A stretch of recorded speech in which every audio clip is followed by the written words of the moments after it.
नाक से बाहर निकाला उसके बाद मेरी भक्ति गुल हो गई।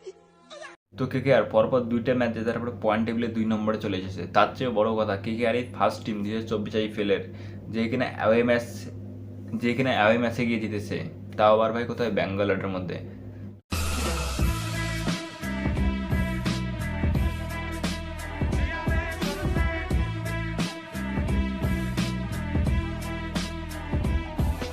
স্টেডিয়াম। আর ভাই প্রথম ইনিংসে ভাই বিরাট কোহলি যেভাবে ব্যাট করছিল ভাই, তা দেখে তো মনে হচ্ছিল ভাই ব্যাঙ্গালোর জিতে যাওয়ার একটা সম্ভাবনা ছিল। বাট আমাদের যেটা ওপেনিং জুটি ছিল নারিন আর ফিল সল্ট, ভাই সল্ট একদম ভাই লবণের মতো কাজ করে দিয়েছে। মানে সবজির টোটাল যে মেজারমেন্ট একটা লবণ তো করে, তো ফিল সল্ট সেই কাজটা করেছে, 150 স্ট্রাইকে খেলেছে। বাট নারিন এসে ভাই নারায়ণ করে দিয়েছে।